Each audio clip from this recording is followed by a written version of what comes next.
Count it all joy, Charles is back online.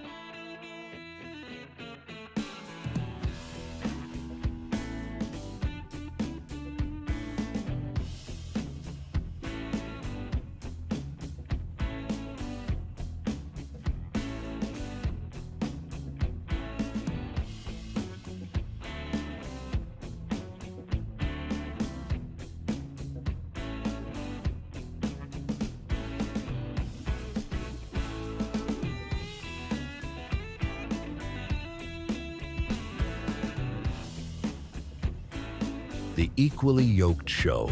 Get yoked for free.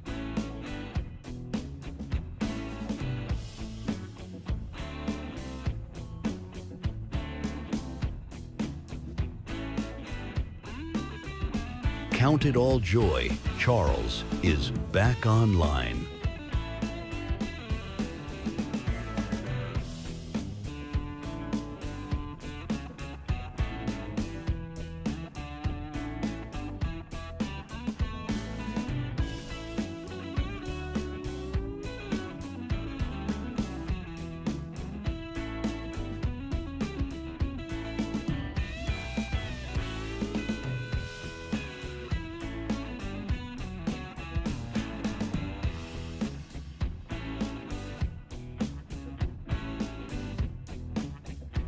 The Equally Yoked Show. Get yoked for free.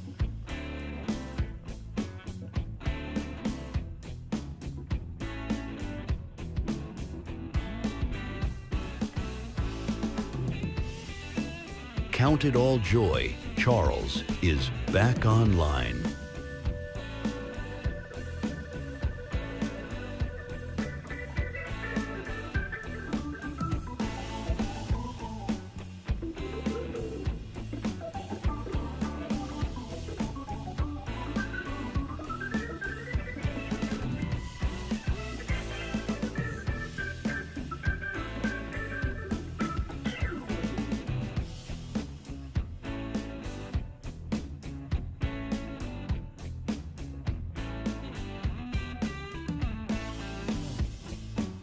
The Equally Yoked Show.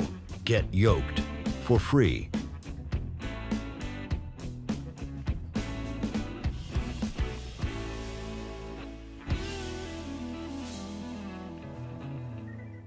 Welcome to the podcast. Honored to be with you today, guys. This is going to be an interesting conversation that we're going to have concerning the Epstein files. Now, of course, there's been a lot of breaking news since. And of course, when you're looking at, I said, of course, twice. That is terrible, terrible English on my part. Anyway, the way my mind works. Okay, guys, thanks so much for being here. We're going to be taking a look at some of the Epstein stuff. And of course, there's a lot of information, but otherwise, it's important to understand that because there is so much information coming out, we're going to be covering this incrementally. So we have an update for you guys, for those that have been watching this channel, subscribe to the podcast. Here's what's new. Okay, and you've probably been following up with a lot of this stuff, and hopefully I can help you understand this maybe a little bit more, show you everything that is happening, because as each day goes on, this story progresses all the more. So I just want to say, first off, if you've seen the Democrat X page, their Twitter handle, their X handle is the Democrats. It's full of TDS. I'm just going to tell you that. Trump this, Trump that. But it's also funny how they retracted their gotcha X post. They deleted it. No longer visible. This is that post. It says, breaking. The official X account of the Democrat Party has deleted their post claiming President Trump spent Thanksgiving with Jeffrey Epstein in 2017. He was literally the president. You don't think someone would have noticed? Trump should bankrupt DNC for this. So this is their post. It says, new documents show Donald Trump spent Thanksgiving with Jeffrey Epstein in 2017. At that time, Trump was already president, and Epstein was already a convicted sex offender. Like this would actually be the case. Because we have a photo from, I'll take you there now, from 2017 of Melania posting, now this is the archived FLOTUS 45, saying, thrilled to spend part of our Thanksgiving with the local Coast Guard station in Florida. Thank you to all the members of the military who keep us safe. These are the images. This was posted on the 23rd, 2017. Do we really think that Trump had the time to go and visit his pal, the sex offender, on Thanksgiving Day? Do we really think this is actually what's happening? But so far, what we've seen is how the Democrats have tried and attempted to portray this whole scenario. Now, someone in the comments is asking, who's Bubba? And of course, when you've seen Jeffrey Epstein's brother say, Bubba's not referencing Clinton, are we going to believe these pathological liars? Jeffrey Epstein's brother? Jeffrey Epstein? Are we really going to do that? Yeah, you're also saying, do you not know what part of our time means? Again, as I mentioned, do you really think that he's going to go spend the rest of the Thanksgiving with a sex offender, with an already convicted sex offender? Do you know how that would have looked? Trump's smarter than that. But you can also see the flight logs concerning that. So there's this game that is being played by the Democrats. But this is what Trump's Truth Social said. He says, quote, as I said on Friday night, aboard Air Force One to the fake news media, House Republicans should vote to release the Epstein files because we have nothing to hide. And it's time to move on from this Democrat hoax perpetrated by radical left lunatics in order to deflect from the great success of the Republican Party, including our recent victory on the Democrat shutdown. The Department of Justice has already turned over tens of thousands of pages to the public on Epstein. Are looking at various Democrat operatives, Bill Clinton, Reid Hoffman, Larry Summers, etc., and their relationship to Epstein, and the House Oversight Committee can have whatever they are legally entitled to. I don't care.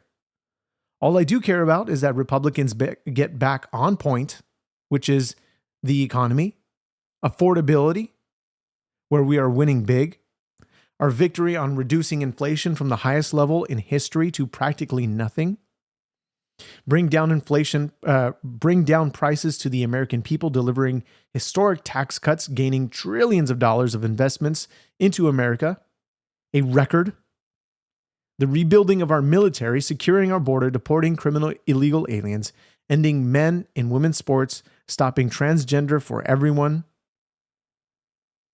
and so much more. Nobody cared about Jeffrey Epstein when he was alive, and if the Democrats had anything, they would have released it before our landslide election victory.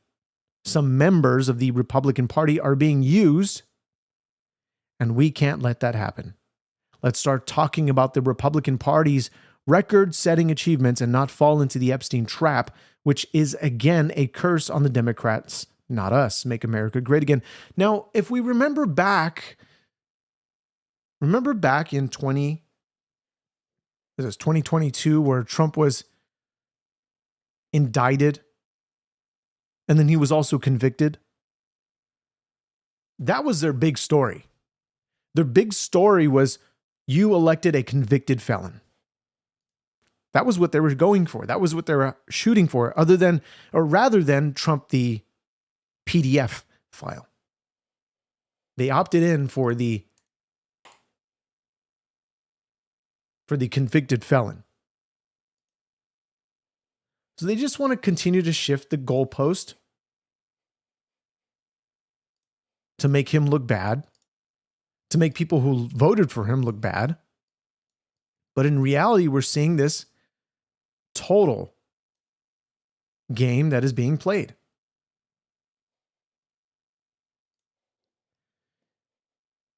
And so as we continue on here, this is the New York Times article saying Trump administration highlights president in reversal urges House to approve releasing Epstein files. Okay, so some information concerning this. It says Epstein files. Mr. Trump urged House Republicans to back a measure that would compel the Justice Department to release the Epstein files, reversing his stance after facing the prospect that the measure could receive dozens of GOP votes. He said Republicans should vote to release the files because we have nothing to hide. Now, if you remember, Democrats actually blocked the motion for unanimous consent. But the Democrats are just playing politics.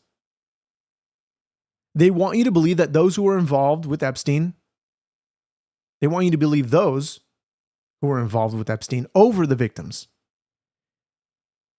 In fact, they could care less about the victims. Because notice, it's all about Trump. It's all about Trump. It's all about Trump. Trump, Trump, Trump, Trump. The TDS is real. And it's all a tactic. Is this all a tactic to distract the American people? Of course. We want to know what happened. Of course we want to know. We want accountability for anybody who's on these files, including the president. But there is no evidence from the emails that continue to come out, to the debunking of the emails that continue to happen, to the many Democrats who continue to cover this at every turn when there's some kind of new piece of evidence. And they say, we got him. And then, oh no, we have to retract our statement because, well, might cause us a lawsuit. I think we need to take a look at this CNN clip because you could see that right before her eyes, there could have possibly been a multi-million-dollar lawsuit. This is from Eric Doherty posting on X a clip of CNN, or rather MSNBC. Let me correct that statement. MSNBC, here it is.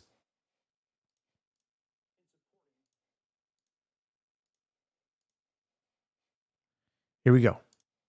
What Donald Trump is doing. You're talking about the other predators out there, in addition to Trump. I mean, I'm not saying he is. We don't know all the details about that. I just mean in addition to what we've learned about Epstein and others, there's other predators out there. There are, and we have to remember that Alex Acosta, when he... There are other predators out there in addition to Trump. Okay. Well, again, why we don't continue to just cover this at every single turn that it makes somebody makes a new discovery on some email.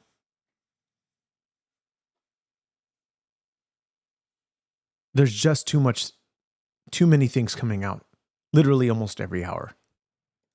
It seems as though it is almost every hour. So guys, I appreciate you guys for joining in. Email us freedom@equallyyoked show.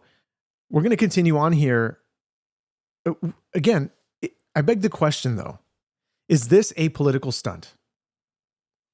This is a little bit of a longer clip, but Anna Paulina Luna is, I think, spot on when she says that this is a sort of weaponization. And they're using this to distract Americans from the real problems, from the problems that everyday Americans are facing, the likes of me and you in the chat are facing. We're facing problems with affordability, which is now the new sort of topic in all of news. Because we definitely want the administration to focus on America, to focus on domestic policies. And when we start to see the big, beautiful bill implement, to see exactly all these new policies really manifest and take place to really build back this wonderful country from the last administration, to make America great. It's not about idolizing a man. It's not about idolizing Trump or the administration, but we continue to see lie after lie. This is Anna Paulina Luna, and we'll bring you into that clip right now. From the get-go has really been something that the Democrats chose to weaponize against him. Remember, when Biden was president, there was not a peep. And of course, last year, I believe it was in November, when Senator Marsha Blackburn actually went to get the fight logs released, it was a Democrat senator that actually voted to block those release of the logs. And then, as you saw recently this past week, Representative Tim Burchett from Tennessee actually made a motion to release those files, and Democrats also voted to block that. So in my opinion, the Democrats have been, again, using this as a political hot potato. They actually have no intention of receiving justice for the victims. But of course, after President Trump's tweet, where he actually pointed out also, not to mention Reid Hoffman and Bill Clinton also being implicated, but I actually just found out from our investigators over at Oversight that the Clintons are actually refusing to come forward and testify. And so that's going to be an interesting thing. I think they'll be hit with the subpoena here pretty soon. This is 5 hours ago from Newsmax. I know how many of you feel about Newsmax, but email me your final thoughts on this. freedom@equallyyokeshow.com. We've got some breaking news concerning Thomas Crooks, the would-be assassin of Donald Trump. This strange connection between Charlie Kirk's assassin, Tyler Robinson. This is all very interesting. The New York Post says, thanks to an enterprising source who uncovered Crooks's hidden agenda, or I'm sorry, rather hidden digital footprint, we can see that Abate misled Congress by omission, because he left out an entire section of Crooks' online interactions from January to August 2020, when he did an ideological backflip and went from rapidly pro-Trump to rapidly anti-Trump, and then went dark, never seeming to post again. Among the 17 accounts uncovered by our source were ones on YouTube, Snapchat, Venmo, Zelle, GroupMe, Discord, Google Play, Quizlet, Chess.com, and Quora. I'm not sure what kind of conversations you'd be having on Chess.com or Venmo, maybe Zelle. But the online interactions from when Crooks was ages 15 to 17 gives us a better understanding of his evolution into an assassin, and invite more questions about what or who reversed his ideology. The danger Crooks posed was visible for years in public online spaces. The source says his radicalization, violent rhetoric, and obsession with political violence were all documented under his real name. The threat wasn't hidden. What's going on with these online spaces, though? What is causing people to become hyper radicalized, pushing them to violence? I mean, if we're just going to say it outright, this is purely demonic exposure.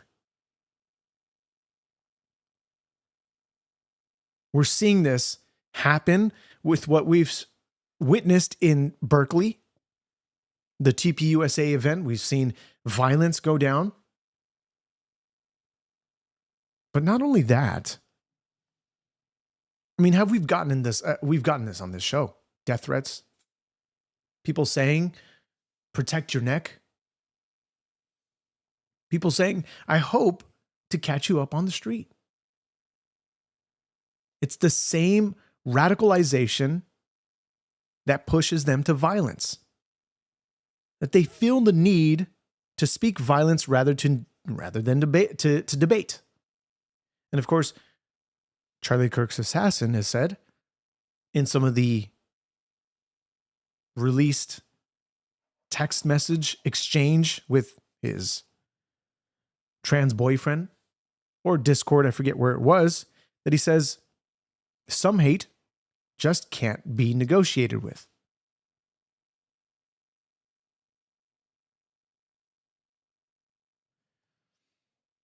So, what's this link between the furries, the love of furries, the love of this fetish here? Again, I'll go back to it and I'll stick to my quote unquote guns here. This is purely demonic exposure.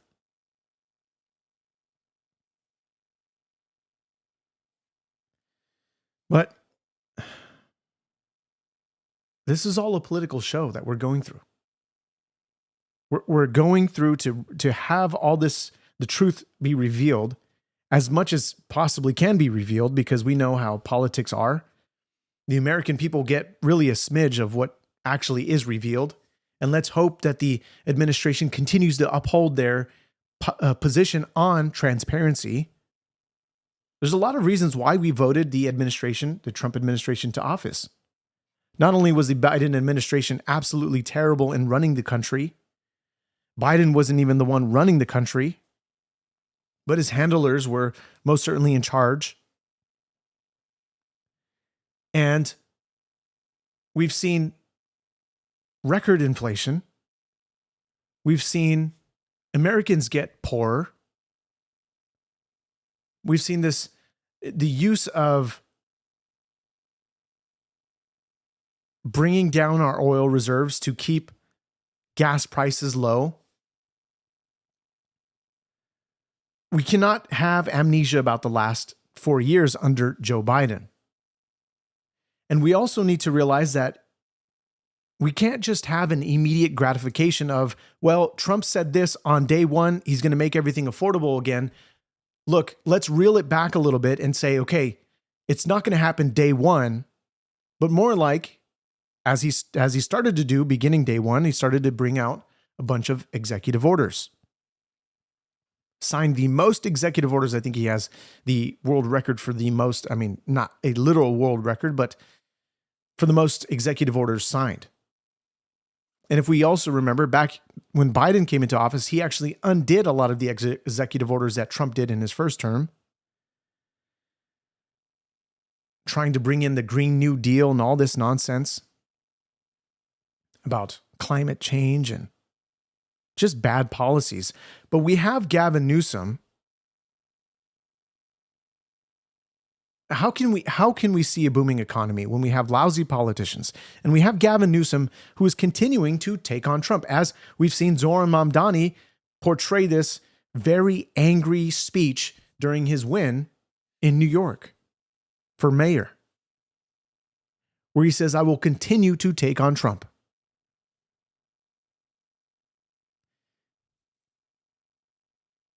But this is Newsom firing back at Trump and his proposal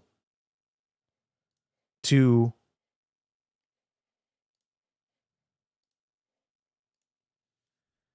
open up California to offshore drilling for the first time.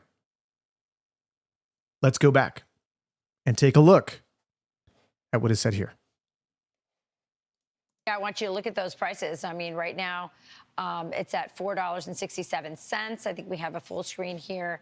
The highest was at $6. Let me go back here. This is actually the clip I want to start at. Here. So President Trump wakes up every day to grow our economy, make life more affordable, and to strengthen our national security. And guess what? Drilling and expanding American energy dominance actually helps accomplish all three of those goals at the same time. So for Governor Newsom to be opposed to bills or policies or procedures that actually enhance and expand American energy production, that is completely nonsensical. And this comes at a time when gas prices in California are actually 50% higher than the national average. And it's true because I live in California and they are most certainly high. So when I see people in the chat saying, well, my gas is about like $2 and something cents, it must be great. It must be great. I actually recently transitioned over from a electric vehicle. They get you in on the incentives. Turned out to be a bad lemon. Now I have a gas car. And it's actually been great. But how can we look, California is on a super steep decline. Super steep decline. And we're seeing the midterms coming up in 2026, which I'm going to be honest, it's not looking in favor for the Republicans or the conservatives. And a lot of who's at the forefront of all of this, which would have been Charlie Kirk speaking on the matter of all of this stuff. Now, the ones at Turning Point taking on the mantle to educate the youth and educate Americans on, I mean, really, we have this new conversation, as I mentioned earlier, affordability. We've got this proposal for 50-year mortgages, which may or may not be a good idea, or who knows?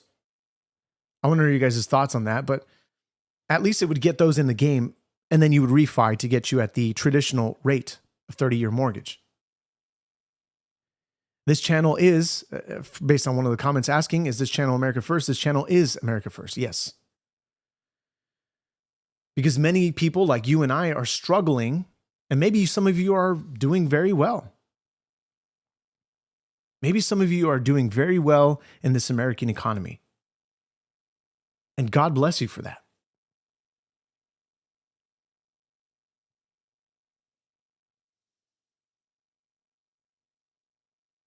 Somebody said they goofed up killing Kirk because now he will go down in history for eternity. Yes, his word is more alive than ever. And he's even having a bigger effect on many people, especially those who are turning to God. But we're seeing this rise of Mamdaniism.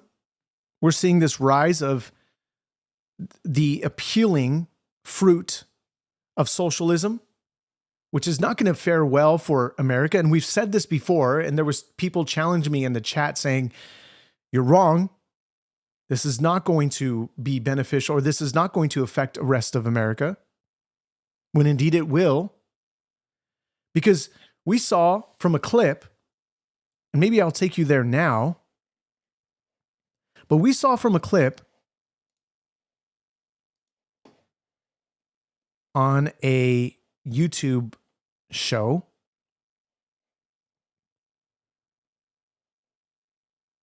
from Brandon Tyler, I think his name is.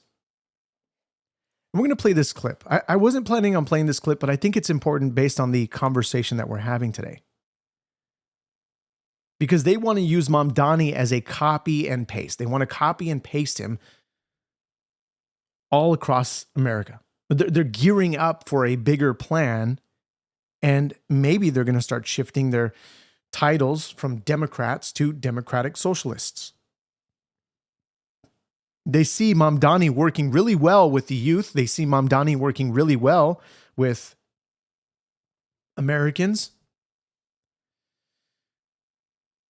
And they've done, I want to say they've done an excellent job at their marketing. Mamdani's done an excellent job at their marketing. Speaking in Spanish, to speak directly to the Latino community in New York City. We can go into that another time, but otherwise, he did really well. Now, we're not in favor for his views. We're not in favor for his policies. Obviously, we've seen what socialism has done in other countries. Even the, as he says, the quote unquote experiments that they've done. So this is Brian. Oh, it's Brian Taylor. Sorry, Brian Tyler Cohen. And Bernie Sanders they're revealing their hand right here, what they plan on doing for the next couple of years, especially with midterms coming up and with 2028 right around the corner. Here we go. This is Bernie Sanders. Candidates for the Senate. I expect more to come, with many candidates in the House, candidates all over this country running for local office. We're going to build that movement, grassroots movement, to do what Mamdani did in New York City, all over this country. And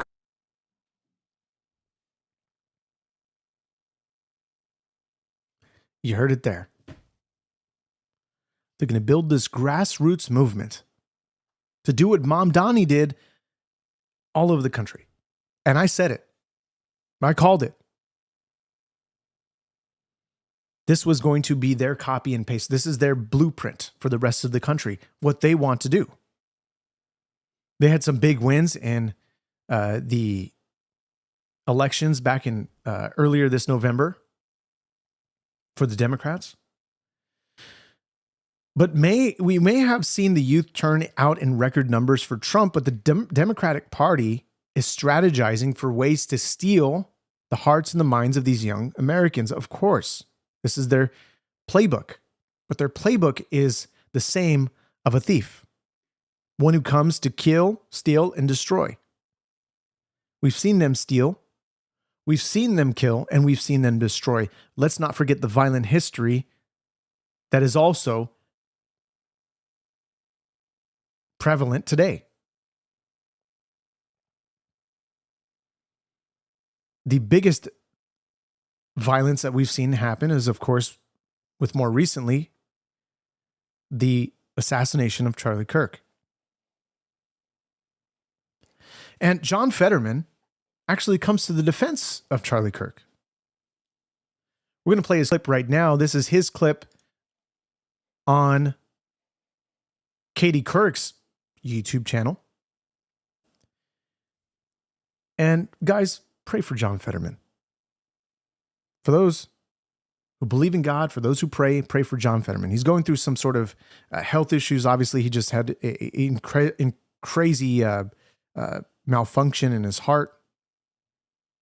And smacked his face in a mirror. It was really bad. But this is him defending Charlie Kirk and the assassination. What went down there? Because of what Katie Couric says. Let's listen in. And she tries to pin him on something. Let's hear what that is. And after we've seen what happened to Charlie Kirk, and can you imagine if it was that same kind of a terrible thing, if it was him? I mean, Charlie Kirk's assassination roiled the nation. Imagine if that was President Trump. Imagine what that would have done for our nation overall. And thank God that did not happen.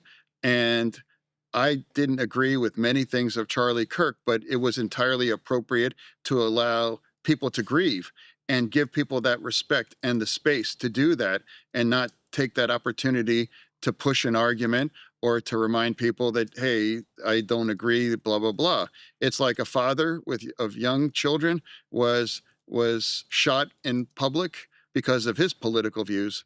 And that's a tragedy, and give people the space to grieve. Having said that, I'm curious, do you think that flags should have been flown at half staff? Do you think his body should have been flown on Air Force Two? Do you think he should have posthumously be given the Presidential Medal of Freedom? I think some people felt that was perhaps over the top. Now, I don't think that, just at least what I've seen online, the only thing that I've seen online were people still trying to bash Charlie Kirk's name even after his death. I mean, for one, he could care less. He's in the presence of the Lord. There's nothing to deal with anything that is happening on earth anymore. He was taken away from evil. We've read the scripture on this, which was very fascinating, very interesting. If you want to read it, this is Isaiah 57, verse 1 and 2. I think even up to 3. This is not talking about Charlie Kirk, but it's more or less talking about the righteous who dies. Very interesting scripture. But what she mentioned, did Charlie Kirk deserve the posthumous Medal of Freedom? Did he deserve to go on Air Force Two? Did he deserve the flags at half staff? Look, the Trump administration has given him great credit, and many do give him great credit because of the Turning Point Action, Turning Point USA, and the Charlie Kirk Show podcast,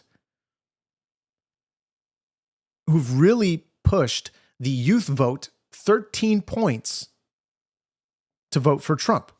And of course, they chased the low propensity voter, and it did them very well. They were able to shape the hearts and the minds of the youth in a way where not only were they convinced, but they believed in the movement that Charlie Kirk was very well in communicating effectively.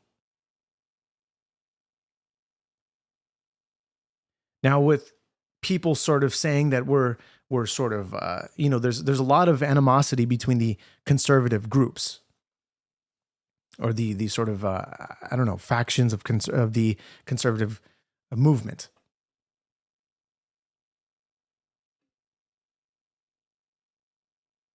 We're a little bit shaken up by the death of Charlie Kirk because we don't have this sort of leader to help us, to point us to where to go.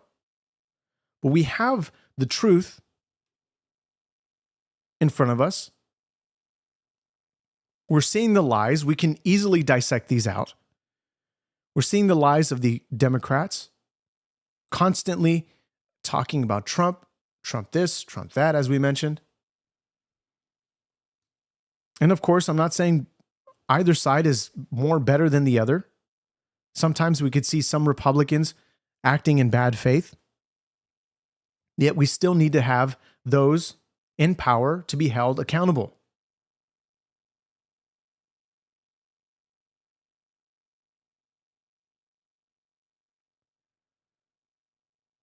God bless you, Alicia, for your wonderful gift. That is amazing. God bless you.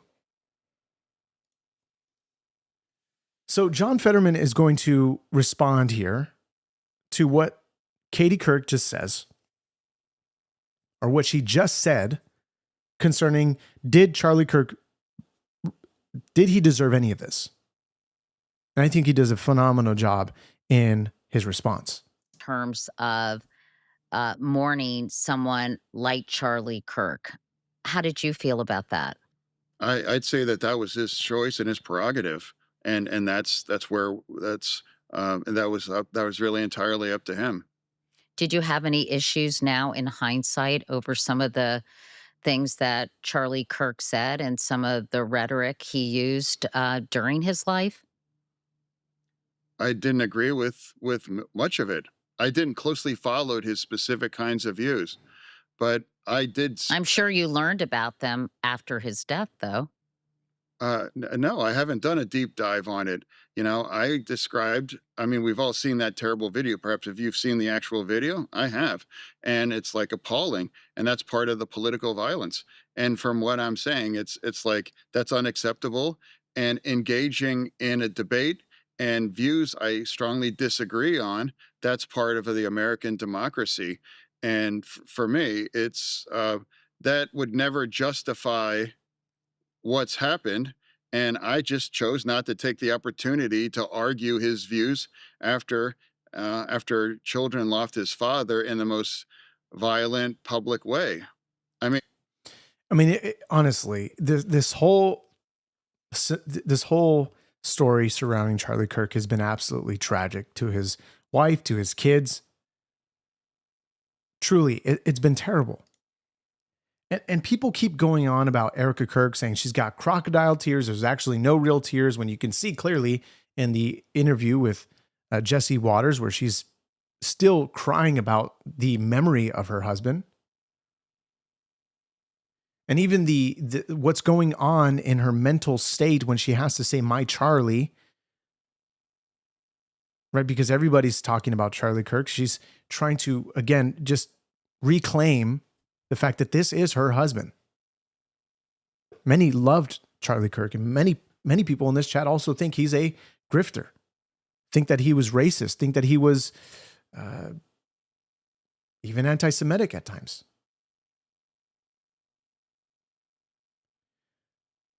God bless you, dead man lives. God bless you, brother. I appreciate it. Man, you're amazing. And yes, we do need to release the Hunter. There needs to be something on the Hunter Biden laptop. Where is this laptop? The laptop from hell, as Trump so calls it. What kind of stuff are we going to find there? Why did Biden pardon his family members? What is it, 30 minutes before he was out of office? Wonderful. Thank you for your gift. Appreciate it, brother.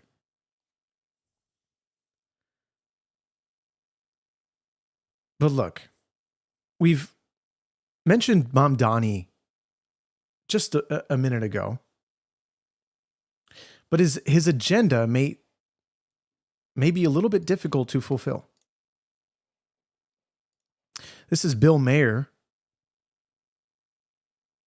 talking about Mom Donnieism, talking about this. And even with Kathy, or is that her first name? Hochul, Governor Hochul, responds to the sort of what the GOPs are. The GOP is attacking her for backing Mom Donnie. She's even said that she's going to stand her ground. She's not going to give in to some of these ideals that he's talking about. Raising the taxes, she's talked about that. Let's hear what, there's a little bit of cursing here, so sorry for the foul language, guys. I know the kids think that stuff that happened before their appearance on the planet didn't really happen, but it did. We've run this experiment many times, and the results are always obvious. Here's capitalist South Korea at night from space. Here's socialist North Korea. God bless you.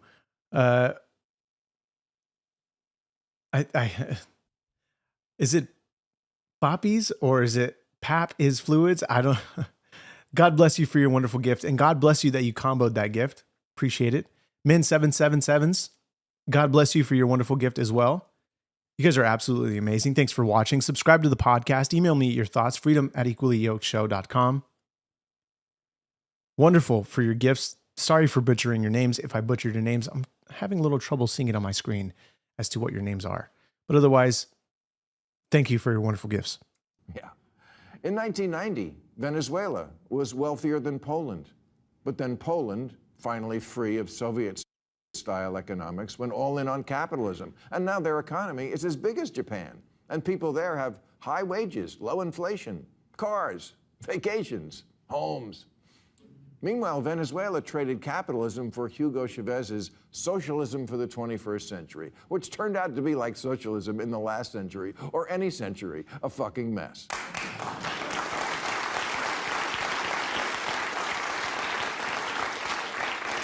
It turned one of Latin America's richest countries into one of its poorest. Low wages, high inflation, shortages, outages, 8 million people fleeing.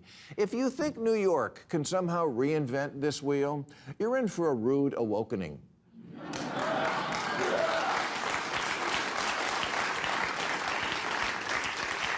Zoran can't make your wishes come true. You're thinking of Zoltar.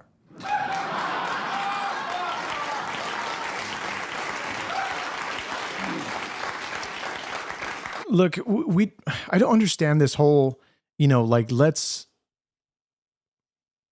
we want this economy to not be an economy of renters. We want this economy to be one of owners.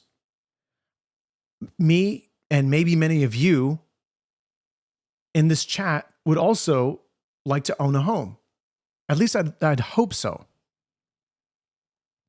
Because truthfully, those of us who have kids and how terrible it is when we can't, when it's difficult to have our kids run out, in an apartment complex,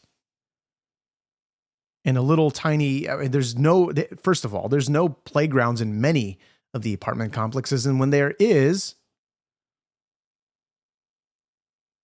in the very few that there are in California, it's filled with sand or wood chip.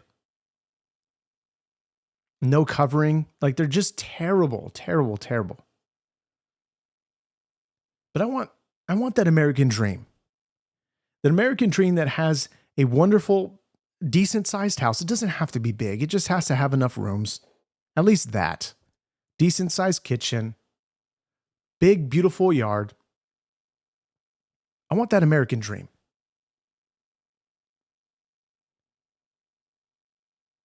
Having equity in a home will secure your future and your children's future for generations. To build ultimately generational wealth, it protects you from things like inflation in many cases. Dead Man Lives. I did see an article about this. You say mosques built in Texas the last 24 months, 48 mosques built in Texas last 48 months, all within miles of each other. Not only that, I think they have 2 official Sharia law courts in Texas. Yeah, somebody said, bro, you live in California. Yeah, it's going to be difficult to live in California. So what the administration is doing, look, J.D. Vance and many others on the administration who are talking about, especially the secretary, I think it's Secretary of HUD, are talking about affordability. And let's see if we can pull up a clip here from J.D. Vance, who's really on the pulse, feeling the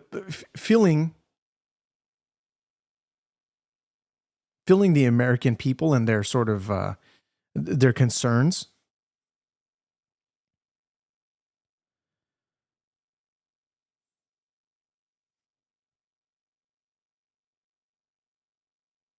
I really want to get to a clip here because here we go. This may show somewhat of what we're looking at when it comes to the American economy and how we can shift and turn this all around. Because we want better gas prices. We want cheaper eggs. We want cheaper Thanksgiving meals. Of course, we want all of this stuff. We want a booming economy. We want the administration to focus on domestic issues. Of course. But there's a balance here.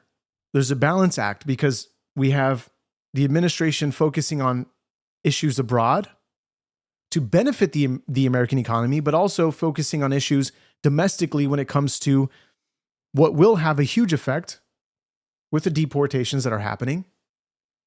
There was a recent poll that was conducted by CNN showing that Trump is 38 points down on the Hispanic population or the Hispanic community. And even what we're seeing with this crazy uprising in Mexico and the government, or rather mafia, that is running Mexico. There's so much to this.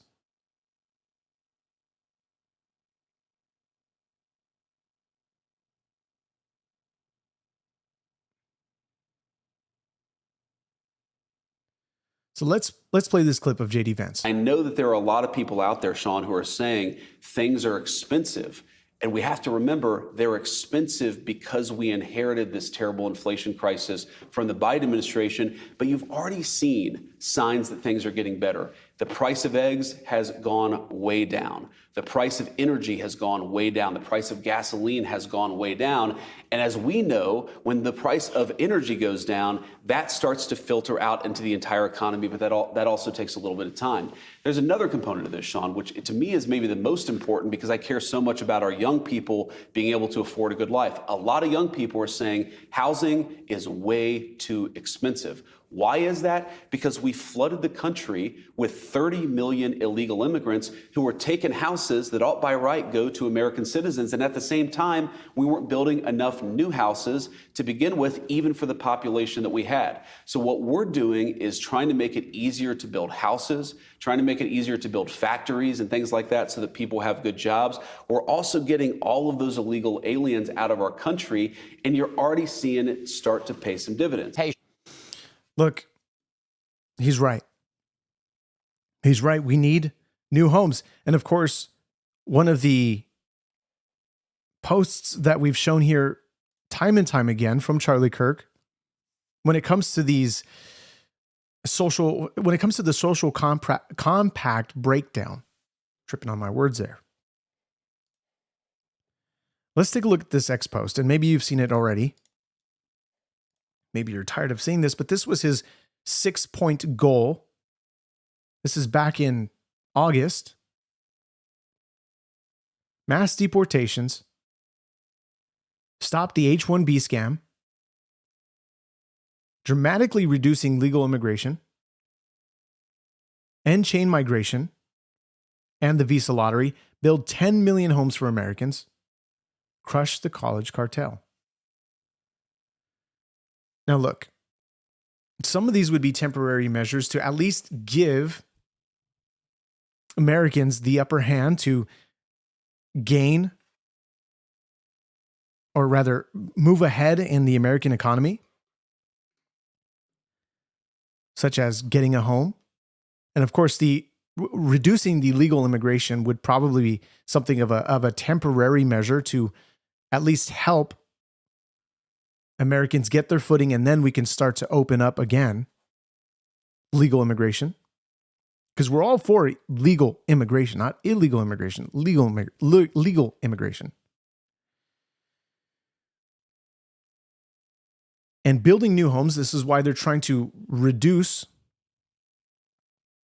or at least make it easier to build homes.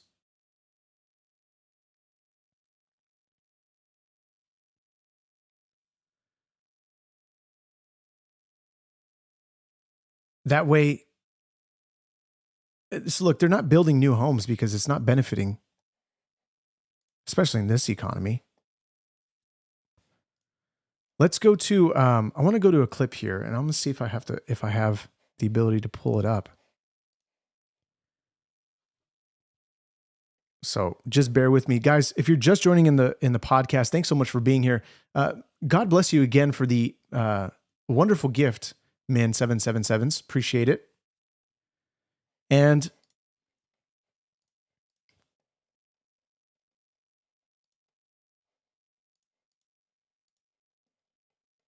we've also got some information concerning, well, not new information, but this was 2 days ago. There was a suspect who was arrested after attack on Alina Habba's office. Again, we continue to see violence from the left. It's typical. And it's unfortunate. Yeah, we're going to have to pass on that clip. I'm not going to be able to do that research live right now. It's just going to be a little bit difficult. But otherwise, let's go through a couple of these last minute X posts that I want to show you guys. This is interesting. This is going to be maybe a little bit of a longer clip. I'm not going to go through it entirely. This is Charlie Kirk's head of security, Brian, tears up as he recounts the day Charlie Kirk was killed while speaking to Sean Ryan. He gives actually more details that we haven't heard online. This is quite interesting, quite fascinating, a new perspective that we have not heard concerning this. I've got my back to Charlie about, I don't know, less than 10 meters off to his right. And my area of responsibility, we had a lot of people coming up some staircases there, and it was starting to fill in. And so I was watching that, and I remember I heard the gunfire, and then I don't know if you've heard this, but I heard that bullet slap him. And so so you hear two sounds, actually. And so you hear the actual shot, and then you hear the bullet hit him in the neck, like you hear it. And so in my head, I had an attribution to that. Oop, I know what that is. And so I turned, and when I turned, started running, that's when Dan grabbed him.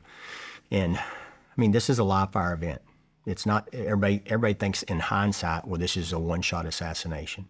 No, in our heads, there's You fire. don't know what that is. There's fire. There's more to come, right? And so Dan grabs Charlie, and then Who's Dan? Dan was the guy standing right next to Charlie when he got shot on the stage, and then I was to the right of Dan. Okay.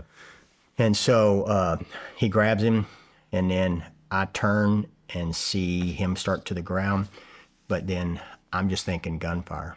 And then he's leading to the ground because I'm on his right, where he was shot right here in the left of his neck. And so I jumped down on top of Charlie to cover him because where we're at, it's concealment at best. It's a tabling with cloth on it, so it's not hard cover.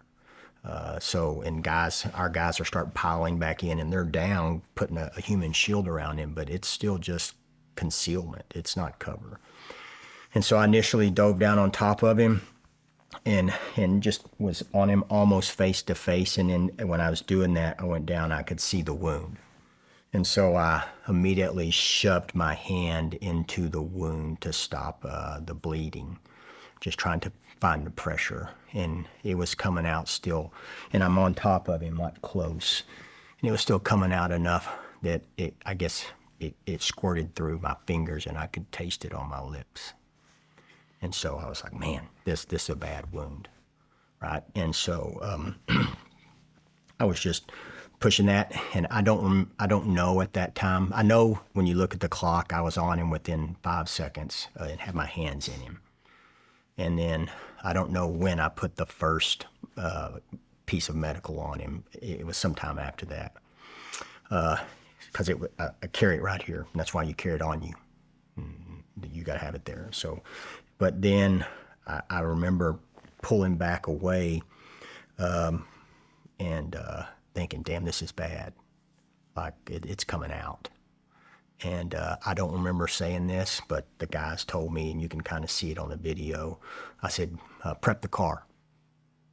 And I just prepped, and you see the two guys just take off. And that car's prepped in position, but what I mean, doors are open, yeah. I mean, the whole deal. And so we're doing pressure control there, and it's a carotid artery, so you can't put a tourniquet on it, obviously. And in my head, I'm like, pack, pressure, pray, man. These are what you can do for that wound. But then, so I'm on top, and then I told the guys, we got to exfil. We're all out here in the open. We're trying to give wound care, and we got to get off this X, right? And so. But I just said, we're exfilling. And so we got up, I think it was like 15, 16 seconds from the time the shot happened to the time we were picking him up and headed. 15 to 16 seconds? Yeah, that's what it was, yeah. Now, for YouTube Punk to say, wild how the right demanded everyone to mourn Charlie Kirk or threatened to cancel people. Look, you didn't have to mourn him. You weren't told or demanded to mourn Charlie Kirk. It's those who actually, we've seen teachers, a group of teachers wearing bloody shirts. I forget what the lettering was that was written across, mocking Charlie Kirk. We're talking about teachers who are teaching kids literally to like, this is fine. Political violence is fine.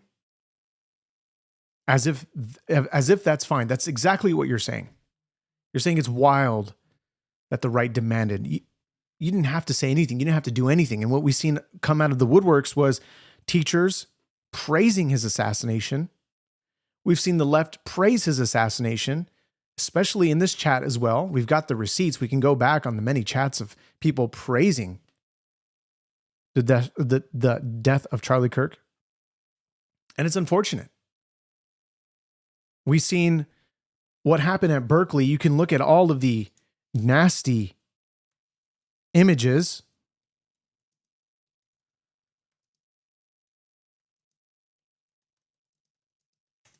See if we can pull some up right here just immediately.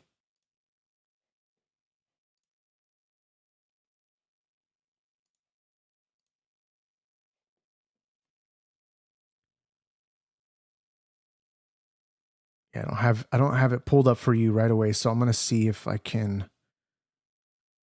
Let me look here.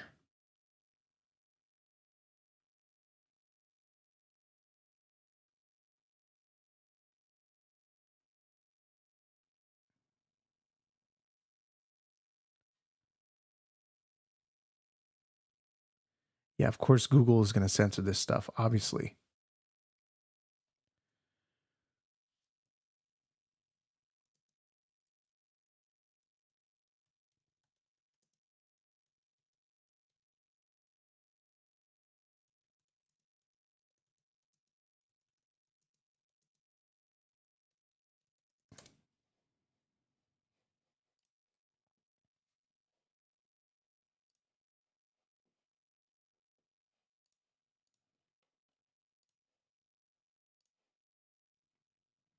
It's Antifa storming the Berkeley protest or the Berkeley event, the TPUSA event. I can't show you some of this stuff because there's blood in some of the images. Now, TPUSA obviously covered this extensively. I wonder if I can, I'm going to play the audio here, so hopefully it's not too loud, but this is some of what was being. It says UC Berkeley, Antifa and far-left rioters have surrounded the campus building where TPUSA event is taking place. They are urging violence and have been chanting in celebration of Charlie Kirk's murder. Video by Frontlines TPUSA. Now, of course, Berkeley was, they changed the system, the ticketing system to avoid when they have a bigger capacity, but to avoid many people from going in. And they actually had to start forcing people in. They had to use utilize the police, which many said there's some on both sides saying, look, the police did well. They protected us. Some, like Rob Snyder was saying, that they were protecting them. And of course, some were saying, look, they didn't do that good of a job. Let me play some of this audio. Let's see if there's anything violent here.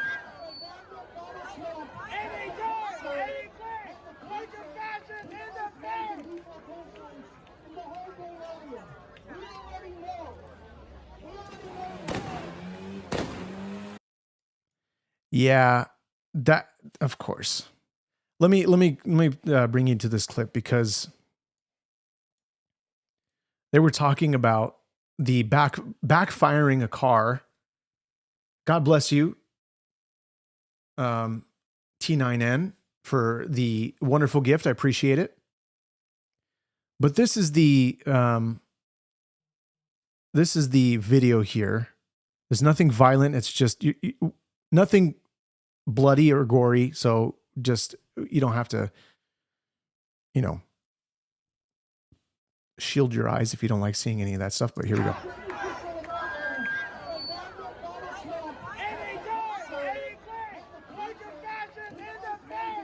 Now, it's interesting because they talk about the Turning Point goes on in their podcast talking about that they blocked this the only entrance that funneled in to the event. When typically what happens with these types of events, whereas they put them, far where they can sort of oppose. I'm butchering this in the way that they spoke about this matter, but there's usually what they do is if there's protests, because there can be, protests in a very specific, obviously nonviolent way, but they typically put them away from events. We'll have to go over that on another podcast so we can get their perspective from what happened and why this was placed, why this protest, this Antifa protest was placed. Now, apparently what they're saying is that there's a lot of members that bought tickets, but they obviously were bought by Antifa members because of the limited ticketing that was only available because of the switch up from the UC Berkeley campus. It's all interesting. We'll probably see if we go into that at the last moment of this podcast. So let's continue on with this video.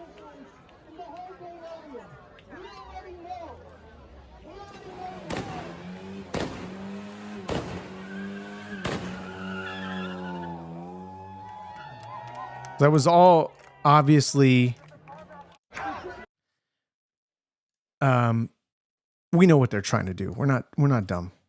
We know that they were trying to sort of recreate the sound effect, which many people thought, if you were not near the car, many people thought there were actual gunshots, especially Turning Point USA members.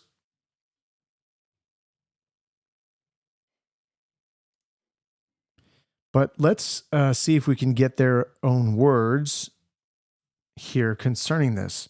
Here we go. This is Turning Point USA saying, did they purposefully sabotage this event? Did UC Berkeley purposely sabotage this event? Let's Cypher, however, and we have the great Joe Bob and the great Mikey McCoy. Well, we could just keep talking about Berkeley because Andrew, I mean, you planned that. Okay, this actually is a good point. Give me the rundown of what actually happened, because you and I talked two different times. You were explaining how this kind of sabotage happens. Give us the rundown. Well, it's kind of to be expected at this point with the UC schools. Anytime you're going to a University of California school, you just know that they're not going to cooperate. Legally, they're bound to, and so they're going to do what they must at a minimum. Mm-hmm. But that's it, at a minimum. Yeah. And so day of, or a couple of weeks out, they decided to switch the ticketing policy on us.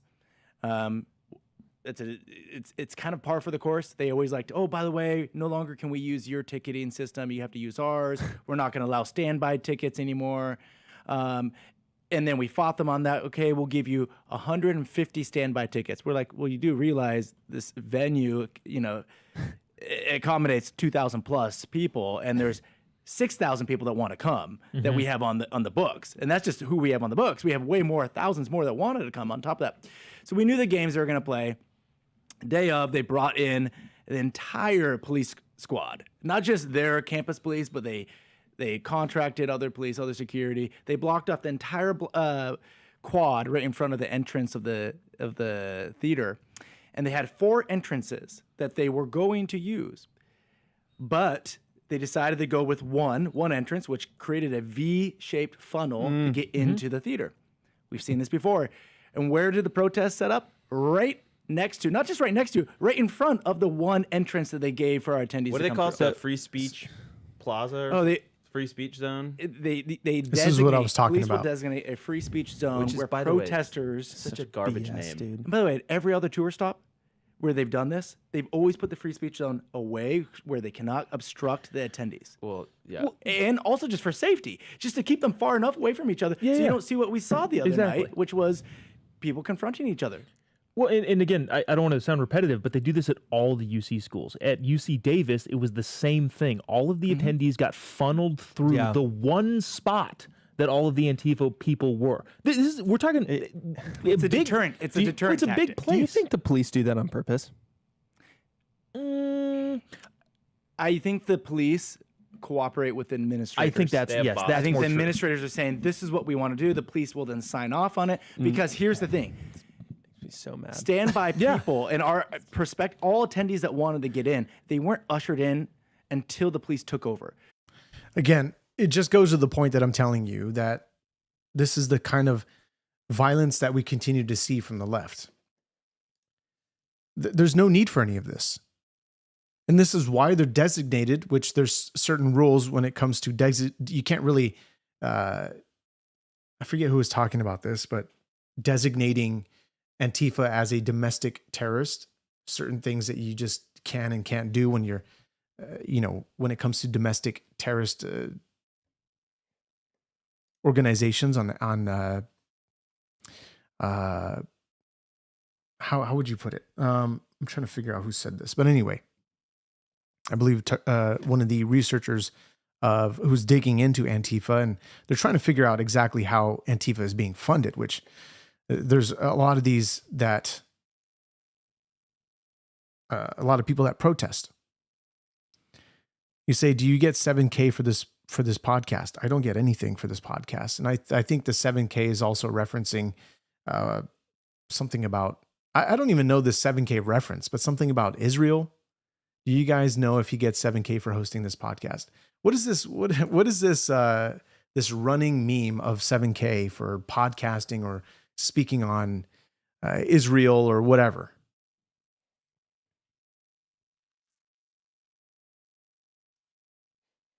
So this is not a podcast that is paid by anyone other than those who want to donate to this stream.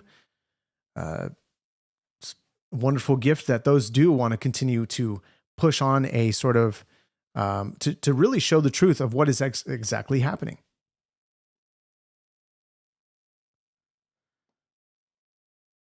Especially in this political realm that we're living in. We also talk about the spiritual things that are going on in this country, of course.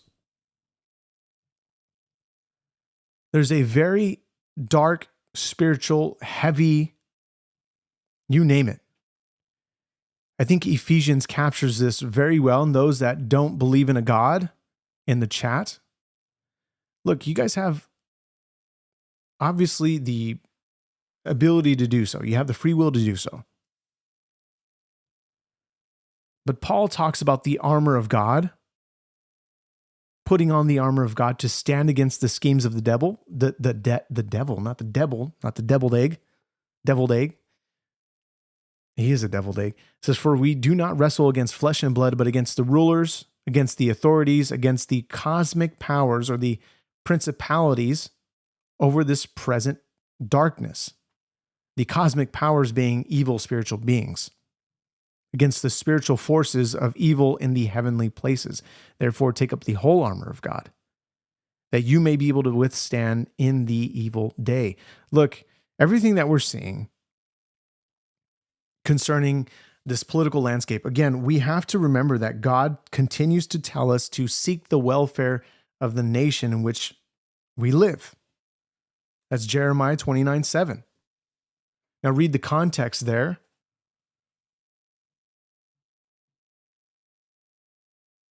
We have Timothy, the book of Timothy, also talking about to pray for our leaders. These are very biblical things. Regardless if you like President Trump or not, regardless if you like the governor or mayor over your city, even though we have a terrible governor, we have a terrible mayor, God still calls us to pray for them. Why? Because there's a very spiritual thing that is happening amongst the natural that we see. So what you see in the physical is a manifestation from the spiritual.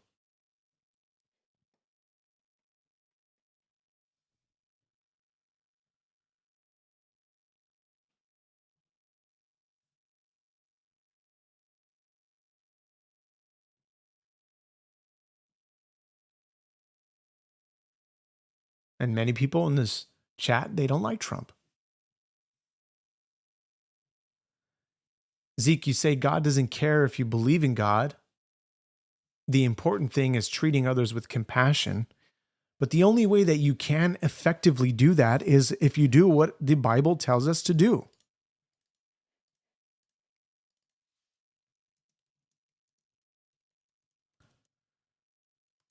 And what is that exactly? That is loving your neighbor. Actually, first, love the Lord your God with all your heart, your soul, and your mind. This is the first greatest command. The second is like it. You shall love your neighbor as yourself. On these two commandments depend all the law and the prophets.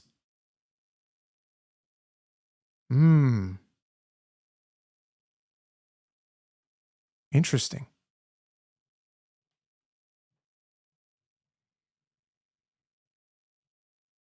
Now, of course, this is also found in the book of Deuteronomy. I'm trying to look for that.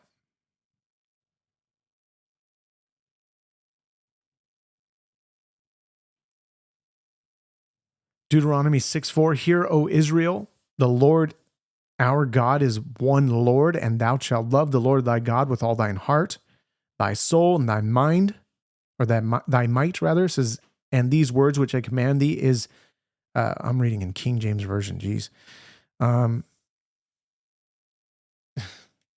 And these words I command you today shall be on your heart. You shall teach them diligently to your children, and shall talk of them when you sit in your house, and when you walk by the way, and when you lie down, and when you rise, and when you bind, or rather you shall bind them as a sign to your hand, and they shall be as frontlets between your eyes. You shall write them on your doorposts of your house and your gates. You shall, going down to verse 17, it says, you shall diligently keep the commandments of the Lord your God and his testimonies and his statutes, which he has commanded you. And you shall do what is right and what is good in the sight of the Lord, that it may go well with you, and that you may go in and take possession of the good land that the Lord swore to give to your fathers by thrusting out all your enemies from before you, the Lord has promised. That is the state of Israel. But these commands of loving your neighbor. Now, many will say I'm a hypocrite, and probably referring to the illegal immigrants on the conversations that I've had concerning illegal immigrants in this country. Look, loving your neighbor isn't necessarily what people take out of context with the scripture.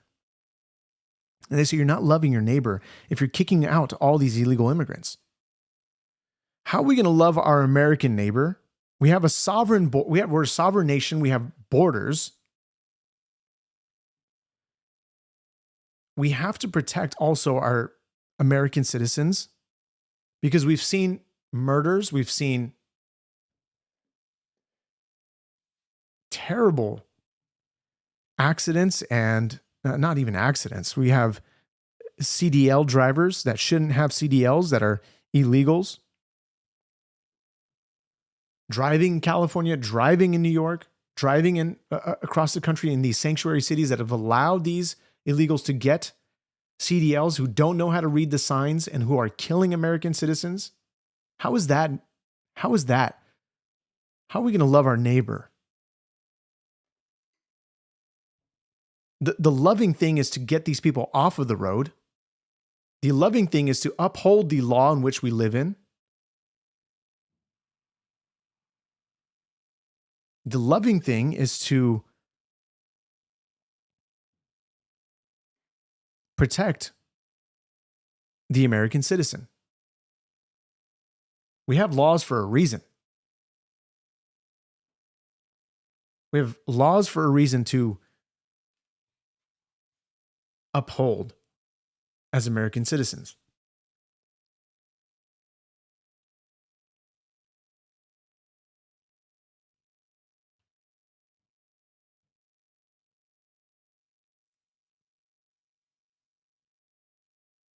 So riddle me that. We can't just let people break into our country and there not be any consequence, or as if they shouldn't be expecting a consequence for doing that. Look, I'm all for people who are fearing danger of their own government. However, if it's because they're maybe seeking to be free from their penalties in their own country, which we've seen many times with those who have come over the border, or they're trying to avoid penalty in their own country. What we've seen in what happened in El Salvador, we've seen El Salvador completely turn around to one of the safest countries in the world. Bukele did an amazing job with keeping his own citizens first, his own citizens safe, by making his own country first and not allowing the mafia to ruin and run the country. This is what we're seeing in Mexico happen. So it's fine when other countries do it and we applaud them. We say, oh, this is great. Their country's doing better. Their country is not full of violent thieves and criminals. And we're going to, criticize America for doing the very same thing. Of course, because it's America and it's the land of the free. There's no other country like it. Doesn't mean that I don't love anybody who I come across in the street. It's like people who think that I'm just walking on the street and saying, oh, that person's illegal, I don't like them. That person's illegal, I don't like them. No, I don't judge based on looks. America is very diverse, very diverse.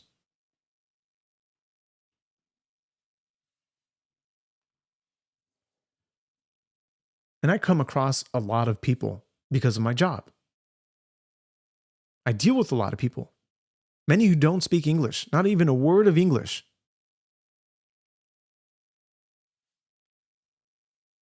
And yet, I don't think in my head, they're illegal, they shouldn't be here. As if that's my constant thought. I still love on my neighbor regardless of where their origins of if they belong in this country or not. The thing that we do on this podcast is, of course, talk about the laws that we are to uphold. Now, we've all broken laws. We've broken God's laws. How? How have we broken God's laws? We can go through the list of them and go through each and every one of them and said, yeah, well, I've broken that, broken this, broken that. We're not perfect people. We are not perfect people. We're not even, as God says, there's not one righteous, no, not one. Both in the Old and New Testament, it is said that there is not one righteous, that even our righteousness is as filthy, dirty rags. So I'm not going to sit here and say that I'm the holiest person or I'm the most righteous person or I'm the most perfect person. But our very laws for this country are built on the laws that are written in the Bible. We have moral laws, and we have laws that are given to us that were established by the founding fathers. These rights that were given by our Creator. These are all very important things to talk about on another podcast. Guys, I want to know your final thoughts. Email me, freedom@equallyyokeshow.com. Thanks so much for joining me on this podcast. If you guys have any other comments you guys want to share, please email me there. And I just want you guys to continue to think about the things that I've said and really go and research these things yourself.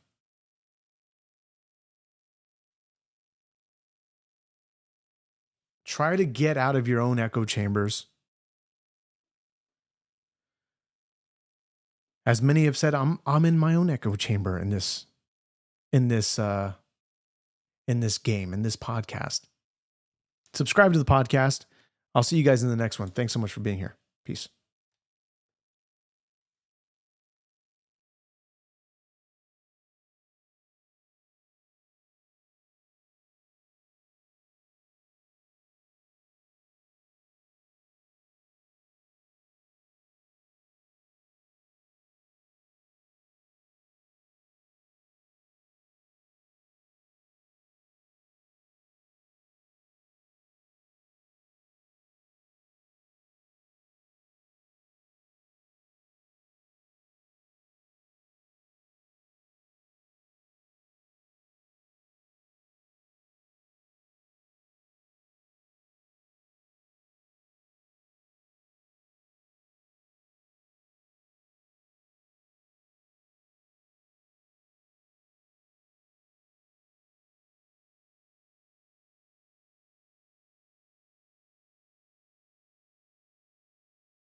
In the midst of everything that's going on in the world, I love when I can come home and gather around the dinner table and enjoy a nice meal with my family. Let me tell you about Good Ranchers. I'm excited because holidays are around the corner and I get to share our home-cooked meals with my family and friends. That's classic American burgers, sirloin steaks, spicy Chipotle chicken, but I wasn't always this excited. I used to think grocery store meat labeled product of the USA meant American-raised meat, until I found out that over 85% of grass-fed beef sold in America is imported. Good Ranchers is meat I can trust. It's 100% American, and all their cuts come from local farms and ranches. Subscribe today and get $40 off, plus free meat for life. Use promo code Equally Yoked. Go to goodranchers.com, promo code Equally Yoked. Look, my wife turned to me and she said, "I'm sorry, honey, but we can't go anywhere else. We've got to stick with Good Ranchers." And I said, "You know what? You're right." Go to goodranchers.com, promo code Equally Yoked. Let's get back to the podcast.